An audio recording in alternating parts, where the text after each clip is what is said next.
أعوذ بالله من الشيطان الرجيم. بسم الله الرحمن الرحيم. سورة الفاتحة دا مکی سورت تے او په ترتیب تلاوت کی او په ترتیب عثمانی کی یا په ترتیب رسولی کی د قرآن کریم دا اول نمبر سورت تے او په ترتیب نزول کې دا 5 نمبر سورت تے او دا قرآن کریم په لوح محفوظ کې په دې ترتیب باندې موجود دی او په هغه ترتیب باندې چې رسول الله صلی الله علیه وسلم صحابه کرام رضی الله تعالی عنهم ته خودله په هغه ترتیب کې دا په لوح محفوظ کې موجود دی. ترتیب نزول هغه د دې سورتونو مختلف دی د ترتیب تلاوت نه، ځکه چې قرآن کریم خود ضرورت په وخت او د حالاتو مطابق نازل شوی دی. نو ځینې آیتونه داسې دي چې هغه په اخیرنۍ سپاره کې دي خو نازل شوي اول دي، او ځینې آیتونه داسې دي چې هغه په سورة البقره کې دي خو نازل شوي د ټولو نه اخرې ته دي. د اکثرو مفسرینو پر رأی سره دا سورة الفاتحه رستو نازل شوی دی د سورة المدثر نه، او سورة المدثر دا 4 نمبر سورت ته او سورة الفاتحه دا 5 نمبر سورت ته.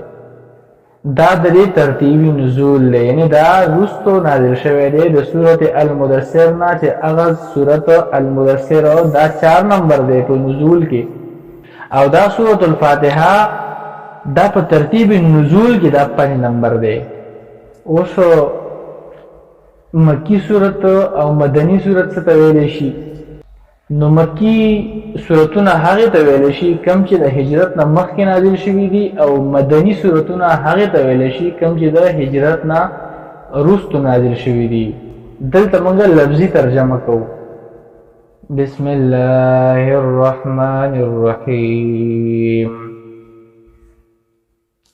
شروع کوم په نوم د الله چې عام مهربان دی او خاص مهربان دی. شروع کوم په نوم د الله بخښونکی مهربان دی.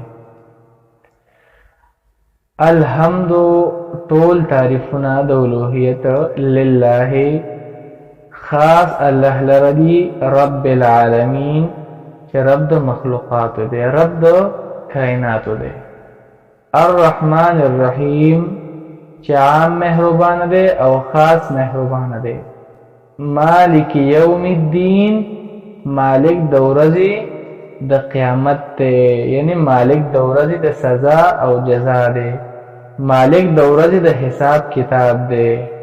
ایاک نعبد خاص تا عبادت کوو مونږه، و ایاک نستعین او خاص تانه مدد غواړو مونږه. اهدنا الصراط المستقیم اوخه مونږ ته لار نیغه. صراط الذین لار د هغه کسانو انعمت علیهم چې تا انعام کړی په هغوی باندې، غیر المغضوب علیهم چې نه دی عذاب کړی شوی په هغوی باندې، ولا الضالین او نه لار د ګمراهانو. آمین. یا الله دا دعا زموږ قبول کړي. بسم الله الرحمن الرحیم. شروع کوم په نوم د الله چې عام مهربان دی او خاص مهربان دی. الحمدلله رب العالمین ټول تعریفونه د الوهیت خاص الله لره دي چې رب د کائناتو دی. الرحمن الرحیم چې عام مهربان دی او خاص مهربان دی.